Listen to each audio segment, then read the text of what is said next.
नमस्कार। मेरा नाम डॉक्टर अरुण दुआ है। मैं सुविधा मल्टी स्पेशलिटी हॉस्पिटल हिसार में consultant nephrologist and kidney transplant physician यानी गुर्दा रोग विशेषज्ञ और प्रत्यारोपण चिकित्सक के तौर पर कार्यरत हूँ। आज इस छोटी सी वीडियो के माध्यम से मैं आप सभी को ये बताना चाहता हूँ कि नेफ्रोलॉजिस्ट कौन होते हैं और उनकी सेवाओं की किन्हें ज़रूरत है। आप लोग जानते हैं हमारे देश में किडनी की बीमारी बहुत प्रचंड रूप से फैली हुई है। सरकारी आंकड़ों के हिसाब से ही लगभग हर साल 2,20,000 नए डायलिसिस के मरीज जुड़ जाते हैं, जिनकी अनुमानित संख्या लगभग 3,40,00,000 डायलिसिस सेशन तक पहुंच जाती है। सबसे महत्वपूर्ण कारण जो है वो ये है कि मरीज़ों को किडनी की बीमारी के बारे में ज़्यादा जानकारी नहीं है या किडनी की बीमारी के बहुत बार कुछ खास लक्षण होते ही नहीं हैं और होते हैं तो हल्के लक्षण नकार दिए जाते हैं। तो कुछ लक्षण जो आप ध्यान में रख सकते हैं गुर्दे से संबंधित हो सकते हैं, वो कुछ इस प्रकार हैं कि बीपी का बढ़ना, नया बीपी किसी का बढ़ा है तो गुर्दे से संबंधित हो सकता है। पैरों में सूजन आना, चेहरे पे सूजन आना, पेशाब बहुत कम या अधिक मात्रा में होना, पेशाब में खून आना, पेशाब में झाग आना या प्रोटीन लीक हो जाना, बार बार पथरी बनना, बार बार पेशाब का इन्फेक्शन होना, इस तरह के लक्षण शुरुआती दौर में किडनी की बीमारी की तरफ इशारा कर सकते हैं। जब किडनी की बीमारी एडवांस होती है फिर बार बार खून की कमी हो जाना, उल्टी होना, भूख न लगना, इस तरह के लक्षण भी पाए जाते हैं।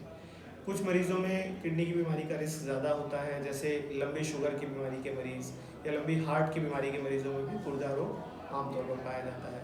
कुछ और बीमारियां जो गठिया रोगों से संबंधित होती हैं, जिनमें लंबे समय तक बुखार चलना, मुंह में छाले पड़ना, शरीर पे चकत्ते पड़ना, छोटे जोड़ों में दर्द होना, इस तरह के लक्षण होते हैं, उनमें भी गुर्दे की बीमारी आमतौर पर पाई जाती है। यदि मरीज़ जल्दी नेफ्रोलॉजिस्ट के पास पहुंच जाता है तो आज की तारीख में हमारे पास कुछ एडवांस्ड इन्वेस्टिगेशंस हैं, जैसे सीरोलॉजिकल इन्वेस्टिगेशंस हैं या किडनी बायोप्सी है जिसमें गुर्दे के टुकड़े की जांच की जाती है। उसकी मदद से गुर्दे की बीमारी का सही डायग्नोसिस, इलाज और रोकथाम संभव है ताकि डायलिसिस की ज़रूरत ना पड़े। ऐसे ही कुछ बीमारियां वंशानुगत होती हैं, हेरिडिटरी, जिनमें पीढ़ी दर पीढ़ी किडनी की बीमारी पाई जाती है। तो उसमें यदि एक मरीज़ भी सही समय पर पहुंचता है और उसकी पहचान, डायग्नोसिस सही से हो जाता है तो परिवार के बाकी मरीजों को बचाया जा सकता है। यदि डायलिसिस की नौबत आ भी गई है, किडनी फेलियर के स्टेज तक मरीज़ पहुंच भी गया है, ऐसे में भी हताश नहीं होना है।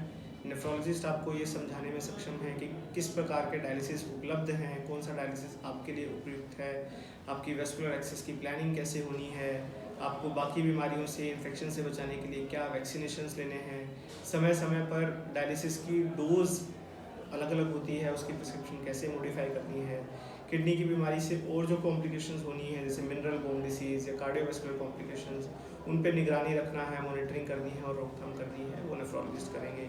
आपको सही समय पर ट्रांसप्लांट संबंधित सलाह कि आप फिट हैं, आपके रिस्क क्या इन्वॉल्व हैं, ट्रांसप्लांट हो पाएगा या नहीं हो पाएगा, क्या इम्यूनोसप्रेशन होगा, कौन आपको किडनी डोनेट कर सकता है, इत्यादि जानकारी भी नेफ्रोलॉजिस्ट आपको मुहैया करवाएंगे। तो मैं इतना ही कहूँगा कि आप इन सब लक्षणों को, इन सब बातों को ध्यान में रहिए, सतर्क रहिए, लगातार अपने फिजिशियन से टच में रहिए और कोई भी लक्षण आने पर, गुर्दे संबंधित बीमारी का शक होने पर जल्द से जल्द नेफ्रोलॉजिस्ट की केयर में रहिए। धन्यवाद।